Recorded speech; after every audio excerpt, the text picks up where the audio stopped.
What if the most innocent symbol of fun and laughter turned into your darkest nightmare? Welcome to a world where painted smiles hide sinister intentions and colorful costumes conceal terrifying secrets.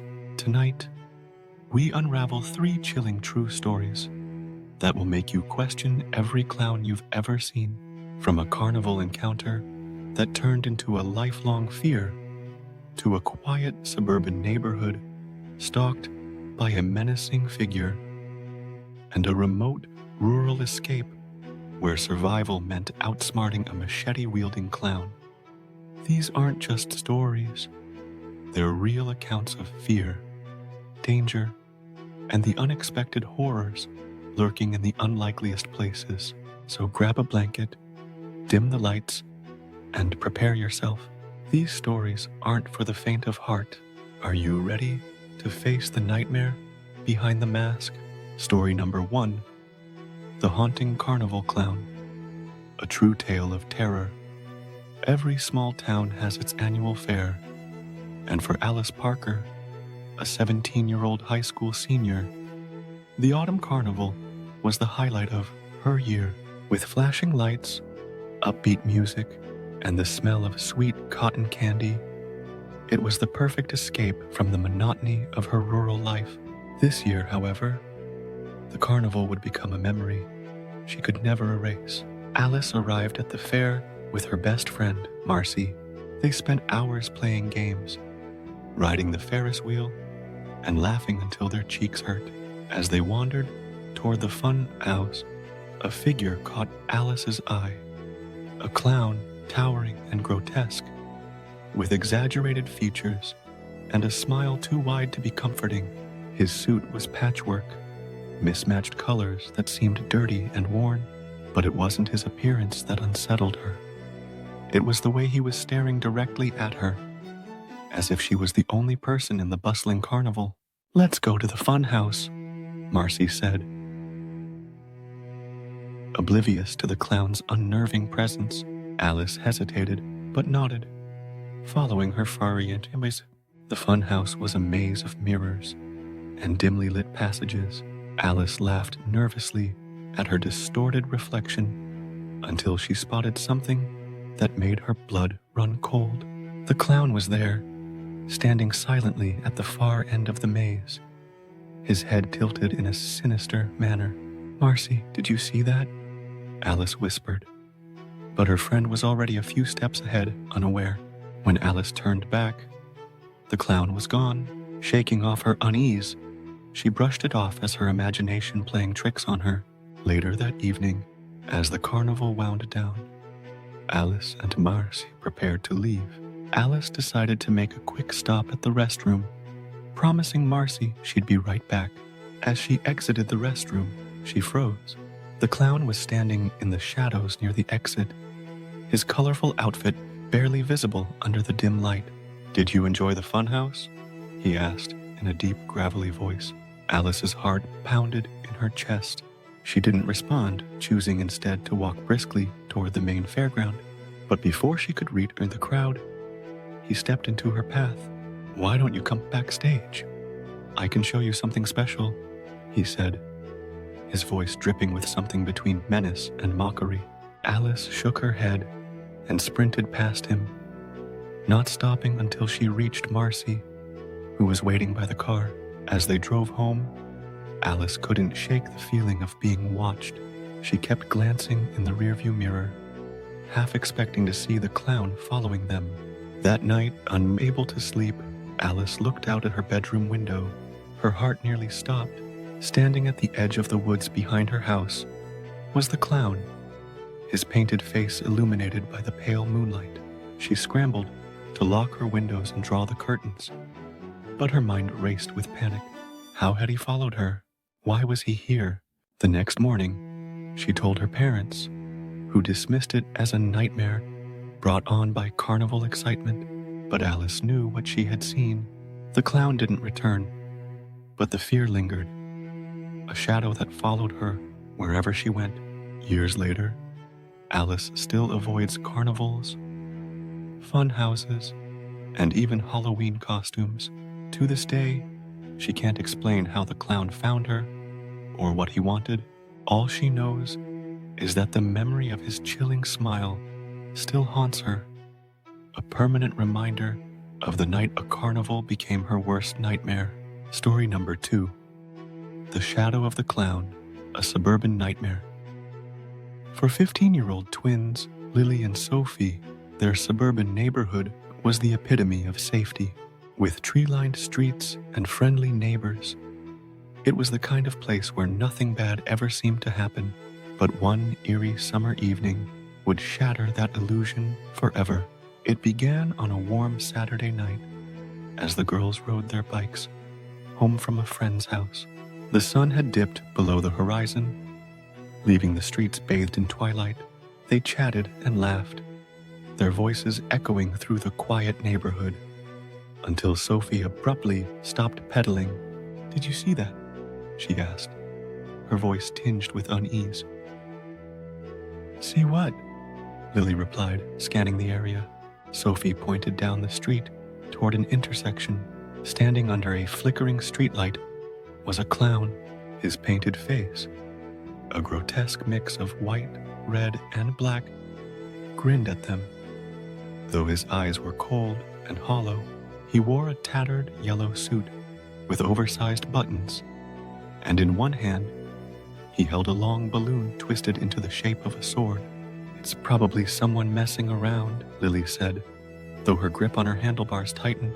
But as they started riding again, the clown stepped off the curb and began walking toward them, his pace slow but deliberate. The girls exchanged nervous glances and pedaled faster, their laughter replaced by silence. They turned onto their street, but a sinking feeling washed over them when they glanced back and saw the clown standing at the corner, watching them. "Let's get inside," Sophie whispered as they reached their driveway. They dropped their bikes and hurried inside, locking the door behind them. As they tried to calm their racing hearts, Sophie peeked out the window, her breath caught in her throat. The clown was now standing at the end of their driveway, motionless. "He's here," she hissed. Lily joined her at the window. "We should call Mom," she said, fumbling for her phone. Their parents were out for the evening, leaving them alone in the house. Before they could dial, a loud knock echoed from the front door. They froze. The knock came again, harder this time. Gathering her courage, Lily crept toward the peephole. The clown's grotesque face filled her view. "Go away," she shouted, her voice trembling. But instead of leaving, the clown began humming a haunting tune, his balloon sword tapping against the door in time with the melody. Panic set in as the girls ran upstairs, locking themselves in their parents' bedroom. Sophie dialed 911, her hands shaking. While she explained the situation to the dispatcher, Lily peeked out the bedroom window. "He's in the backyard," she whispered, her voice barely audible. The clown was now standing by the swing set, his head tilted as if he were looking straight at her. Minutes felt like hours until the sound of sirens filled the air. Red and blue lights flashed through the windows as the police arrived. The girls bolted downstairs, unlocking the door and rushing outside. But when the officers searched the property, the clown was gone, leaving no trace of his presence. The girls spent the rest of the night with neighbors until their parents returned. Though the clown never came back, the fear he left behind lingered. To this day, Lily and Sophie can't explain why he targeted them or how he disappeared so quickly, but they have never felt safe in the Bird neighborhood again, always looking over their shoulders, haunted by the memory of the clown who turned their peaceful suburb into a nightmare. Story number 3, The Machete Clown, a Night of Rural Terror. Jacob Evans, a 19-year-old college freshman, had taken a summer job in a remote rural town to save money for tuition. The work wasn't glamorous, stacking boxes and cleaning equipment at an old warehouse, but it paid well, and the peaceful countryside was a nice break from the chaos of city life. What Jacob didn't know was that one night would shatter his sense of safety forever. It was late August, and Jacob's shift had run longer than usual.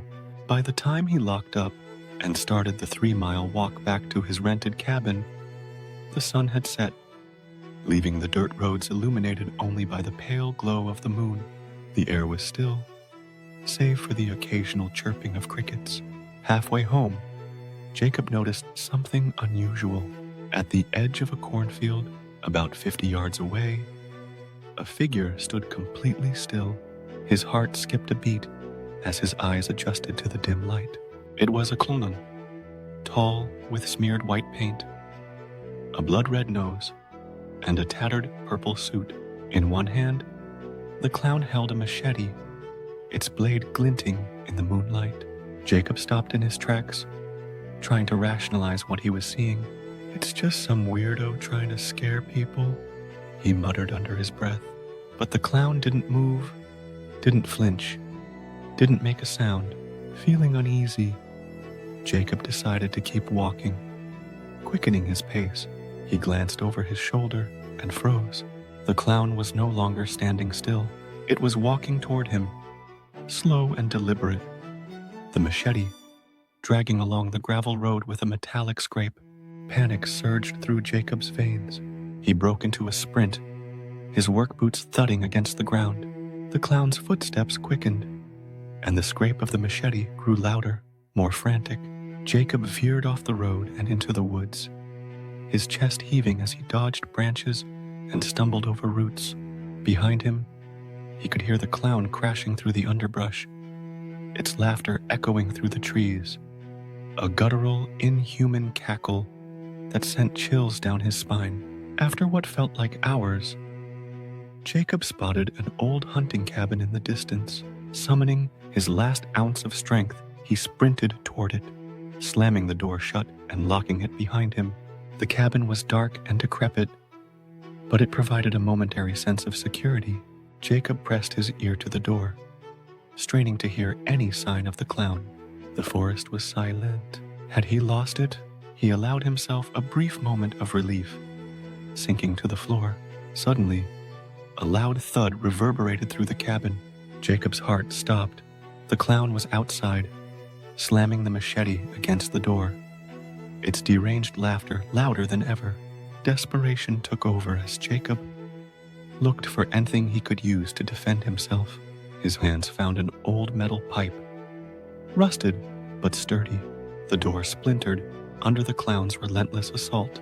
As it burst open, Jacob swung the pipe with all his might, hitting the clown square in the chest. The force knocked it backward, giving Jacob enough time to dart past and run back into the woods. He didn't stop until he reached the main road, where he flagged down a passing truck. The driver, an elderly farmer, took one look at Jacob's terrified face and didn't ask questions. Speeding off toward town, the police searched the area the next day, but found no trace of the clown. The locals, however, weren't surprised. They spoke of a man who had once worked as a carnival performer, his mind fractured by tragedy, who was said to haunt the area. Jacob never returned to that rural town. The image of the machete-wielding clown still haunts his dreams, a reminder of the night he came face to face with pure terror in the middle of nowhere. Thanks for watching. Please like, share, and subscribe.